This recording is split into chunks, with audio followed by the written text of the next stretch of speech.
Welcome to Payback with Silas. Every day, a new story, lies, betrayal, payback. Let's begin. I didn't lose everything when she left.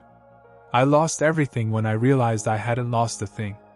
I was standing in the breakfast aisle at Henley's Market in Charleston, South Carolina, staring at a box of cereal I didn't even like, when I got the message that ended my marriage. "Hey, Maddox. I'm leaving. Don't make this harder than it needs to be. I've met someone younger. His name is Colton, and he actually makes me feel alive. I've moved the savings to my account. Keep the house and the car. I'm done pretending. Good luck." No punctuation. No emotion. Just a digital shrug. 22 years. Gone in 6 lines. I didn't move for almost a full minute. My phone just hung there in my hand like a dead fish. People were walking by with carts, kids whining for candy. Someone dropped a jar of marinara sauce 2 aisles over and it exploded like a gunshot. But I heard none of it. It didn't hurt. Not the way you'd think. It was a strange kind of quiet in my chest. Not peace, just the absence of shock. I'd been waiting for this. Expecting it. Mara hadn't really looked at me in almost a year. Not seen me. Her eyes were always on her phone, her laptop, her new personal trainer's Instagram page she accidentally left open on our shared tablet. She stopped asking how my day was. Hell, she stopped having dinner with me. And I didn't ask questions, not because I was naive. Because I was prepared. See, I'm not the kind of man who begs. I don't fight for people who've already left the room. When I feel the ground start to crack, I don't wait to fall, I dig a tunnel. What Mara didn't know, or maybe never cared to find out, is that 6 months ago, I moved our real money. The money we made when my software company sold to the Vendrell Group. Quiet deal, all wrapped in a secondary LLC. Not flashy. Not in our joint account. And not even close to traceable if you didn't know where to look. So, no, Mara didn't take our savings. She took a decoy. She thought she'd won. She thought I'd break down, beg for answers, maybe try to win her back. But the truth was, the version of Mara I loved? She died a long time ago. What was left was a woman who thought she could burn the bridge after she crossed it. I put the cereal back on the shelf, walked out of the store without buying anything, got in my truck, and drove home. Our house on Bay Point Drive that now, apparently, belonged to me. Funny thing is, I didn't even feel angry. Not yet. That would come later. Right now, all I could think was, she really thinks this is the end of the story. But it wasn't. Not even close. It was the beginning. And I write my endings very differently. They say betrayal feels like a stab in the back. That's wrong. A stab is sudden, sharp, violent. Betrayal is slower. It's like 1,000 paper cuts, all in the same spot. And you don't even notice you're bleeding out until you've already bled dry. After the message, I didn't confront Mara. Why would I? She wanted a reaction. I gave her silence. Instead, I walked through the house like it was a museum of someone else's life. Her yoga mat was still in the living room. One of her earrings, a small silver loop I bought her for our 10th anniversary, was sitting on the kitchen counter like it didn't know it had been abandoned. Her coffee mug, still half full, said, "Rise and slay." Cute. I never liked it. I poured the coffee down the sink, placed the mug face down in the trash, and started planning. Truth is, I started planning long before she left. 6 months ago, I noticed things. Mara started dressing up for errands. She put a passcode on her phone. She laughed at texts I didn't send. And one night, around 1:30 a.m., I woke up to find her sitting in the kitchen, whispering into her AirPods, smiling like a teenager at summer camp. She said she couldn't sleep. Said she was listening to a podcast. Right. That same week, I called Jordan Alvarez, my financial lawyer in Asheville, smart, discreet, the kind of guy who knows how to bury gold in plain sight. "I need to restructure my holdings," I told him. "Split ownership, establish a personal LLC, and move assets into a Delaware shell." Quietly. Jordan didn't ask questions. Just got it done. That's why I keep him. I also hired a friend of mine, Lex Tatum, a cybersecurity consultant, to do a deep scan. I never told him why. Just said I was worried about phishing scams. Within days, he sent me a folder of screenshots, Mara's messages, her DMs, the work calls, that ended at 11 p.m. One name came up again and again, Colton Matters. 29. Personal trainer. Aspiring entrepreneur. I saw a photo, tribal tattoo on the neck, always shirtless in his selfies. The kind of guy who says things like, "Grind now, shine later." I almost felt bad for her. Almost. She wasn't in love. She was in a fantasy. She thought she could replace 2 decades of real life with protein shakes and compliments from a boy who still lived with roommates. 2 weeks before the breakup, I did something I'm not proud of. I introduced myself to Colton. I didn't use my real name, just said I was Maddox, a guy looking for a new fitness coach. Told him I heard about him through a mutual connection.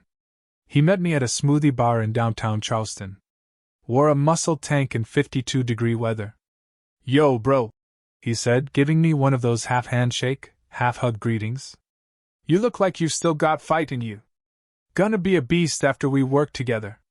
I smiled. "Oh, I'm just getting started," I said. I let him talk. Brag. Show off. He mentioned Mara. "This older chick I've been seeing, crazy rich, low-key fire for her age." Said she was helping him launch a business, some fitness brand called Prime Legacy. He had no idea who I was. No idea the man he was bragging to was the husband he was stealing from. I finished my drink, paid for his too, and left. Did I feel rage? No. I felt clarity. I knew what I had to do. And I was going to do it with the same precision Mara never saw coming. Because while she was playing checkers in someone else's gym, I was already playing chess in a corner office she didn't even know I owned. If you want revenge, do it like you're cooking for someone you used to love. Carefully, slowly, and with just the right amount of salt. After the smoothie incident, I gave myself 10 days. 10 days to move the final pieces into place. I didn't need to ruin Mara. I just needed to let her fantasy collapse under its own weight. And give gravity a little nudge. First, I called Jordan Alvarez again. "Time to trigger the split," I told him. We'd set up a dormant corporate structure for my new business, Glassridge Systems. All shares under my name, no paper trail leading back to our joint holdings. Jordan was quick. By day 4, the LLC had absorbed all my primary assets, stocks, residuals, real estate investments. Every dollar was clean, protected, and legally sealed. Mara's lawyers, if she even bothered hiring any, would find nothing. Just a house on Bay Point Drive and a 2017 Lexus with a cracked infotainment system. The decoys. By day 6, I sent a message to Lex Tatum. "Time to squeeze the fish," I said. He knew what that meant. We didn't hack anything. That would be illegal. But we observed.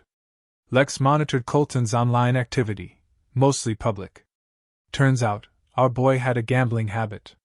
Low-key but messy. DraftKings, sports parlays, a few shady crypto bets on offshore sites. He also had an ego the size of Montana. He posted a teaser on his Insta. "Big drop coming soon, stay tuned for Prime Legacy, Fitness for Kings." Mara was funding this. No business license. No registered trademark. Just a Shopify template, some cheap tanks printed in Malaysia, and a dream made of protein powder and delusion. That was my opening. Day 8, I made my move. I reached out to Silas Carr, an old client from my software days who now ran a boutique branding firm in Atlanta. I offered him a deal. Buy out the Prime Legacy domain, file the trademark, and do it fast. I'll cover all costs. He didn't ask why. Just laughed. "Someone pissing you off, Hale?" "Not really," I said. "Just keeping my property clean." By that afternoon, PrimeLegacyFitness.com was mine. The trademark paperwork was filed.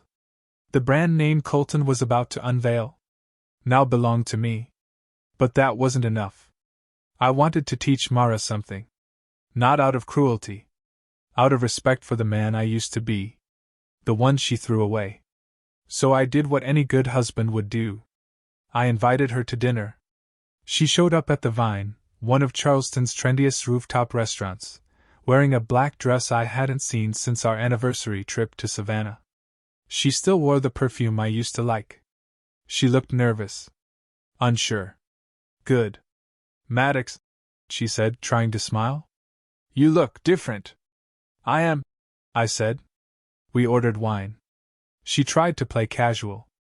I know this is weird, she started, but I thought maybe we should at least try to end things gracefully. I nodded. Of course. She didn't see the envelope in my coat pocket. Inside was a printout of the Prime Legacy trademark registration, with my name on it. She talked. I listened. Something in her voice told me she wasn't as sure about Colton as she pretended to be. Maybe the novelty had worn off. Maybe the bills were starting to show up. Maybe she missed the life she thought she'd left behind. By the end of the dinner, she asked, Are you seeing anyone? I looked her straight in the eyes. I'm seeing everything clearly now. As we left, I handed her the envelope. What's this? She asked. Just something I thought you should see. Since you're such a big supporter of Colton's little dream. She looked confused but didn't open it. I walked away, didn't look back. I didn't need to see her face when she read it. But I knew exactly what would happen next. The walls were closing in, not because I pushed them, but because she built them too close.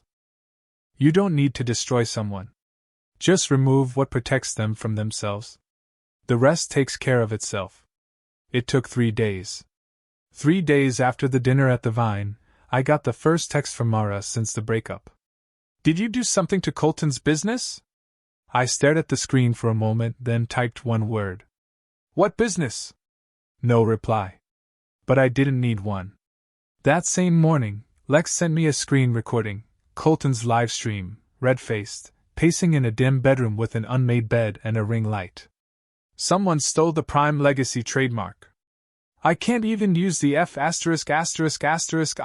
name now. Some corporate parasite is squatting on my brand. But don't worry, we're fighting back. This isn't over.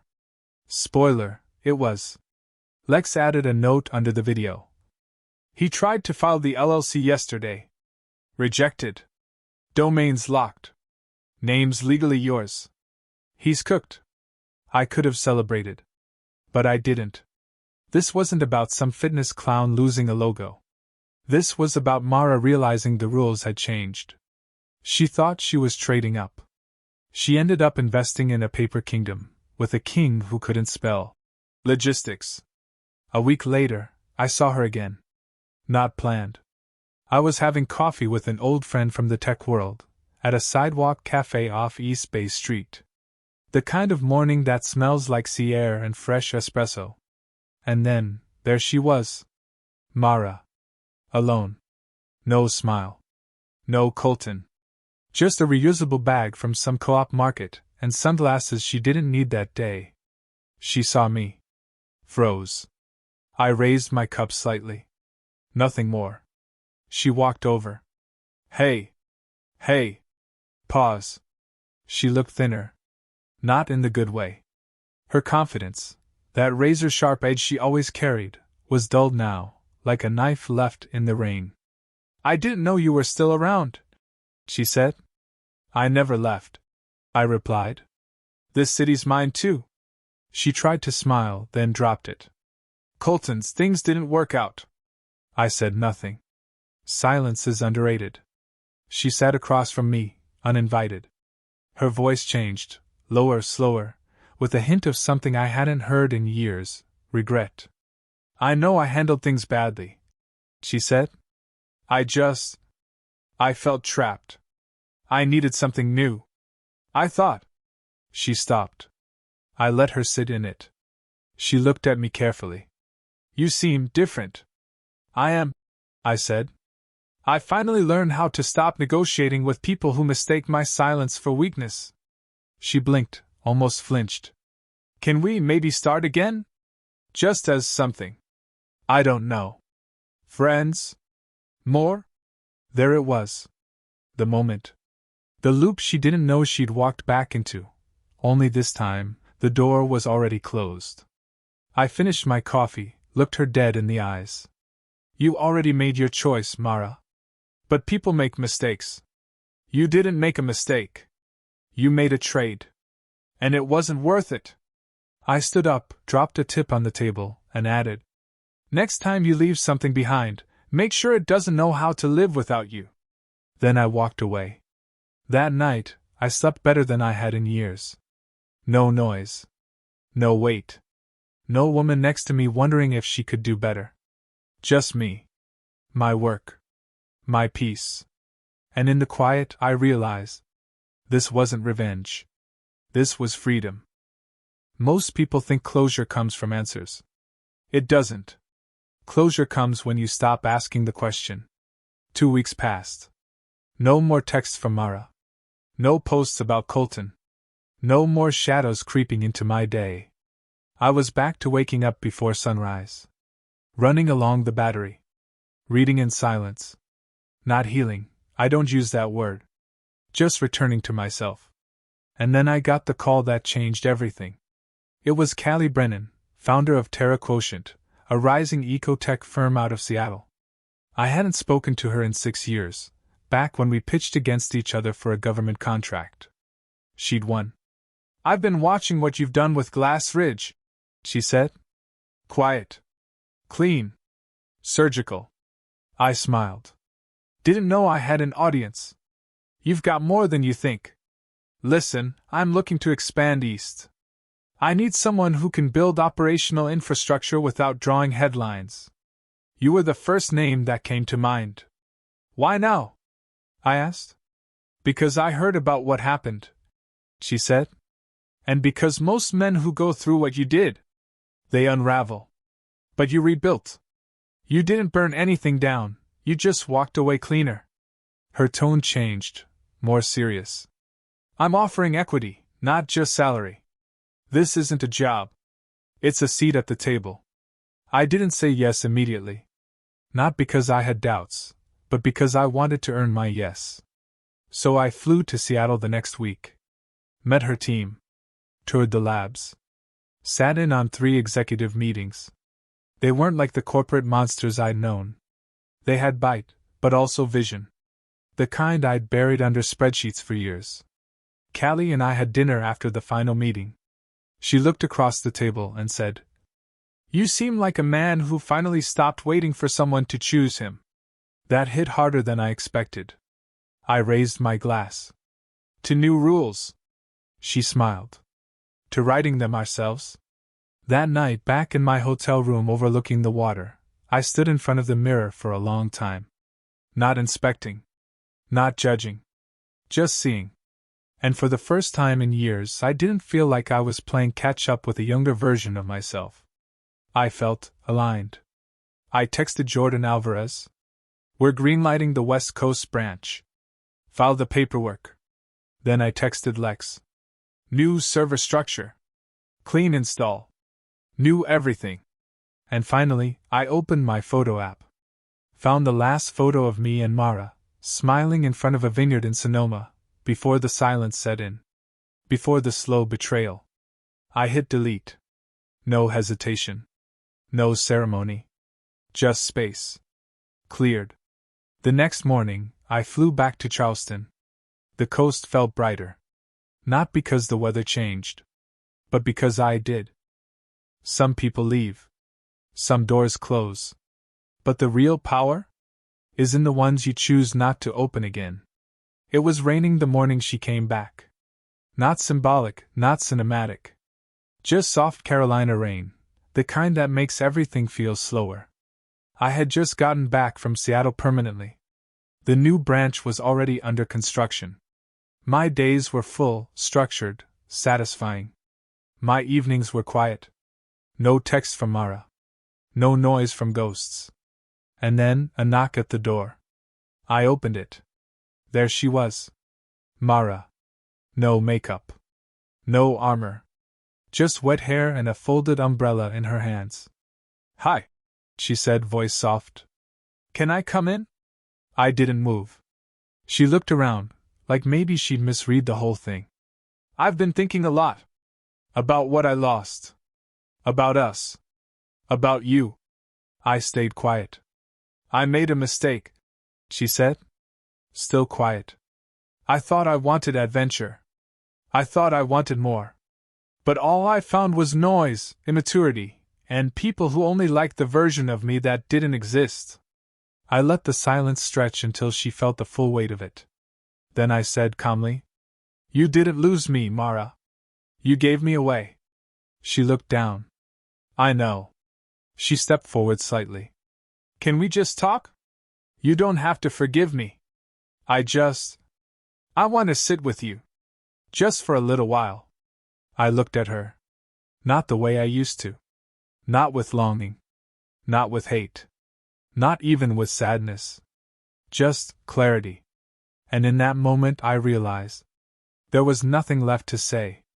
Not because I was angry, but because I had already moved beyond the need for closure. I shook my head. "I'm not who I was, Mara. And you're not who I want." She blinked, like she didn't expect that kind of honesty. "Is there someone else?" "No," I said. "There's just me. And I finally like who I am again." Her eyes glossed, and for a second I thought she'd cry. But she didn't. She just nodded quietly. "I get it." And she turned around, walked down the steps, and into the rain. I closed the door. No dramatic music. No vindication. Just a soft breath of finality. Later that week, I stood on the balcony of my new office, 6 floors up, overlooking a city that finally felt like mine again. Callie called. We talked through strategy for Q3. She mentioned flying out again. "Let's grab dinner next time," she said. "No spreadsheets. Just stories." "I'd like that," I said. And I meant it. That night, I poured a glass of bourbon, walked outside, and watched the lights of Charleston blink like they knew me again. And for the first time in a long time, I wasn't waiting for anything. Not for Mara. Not for the past. Not even for justice. Because sometimes, the best revenge isn't destruction. It's disinterest.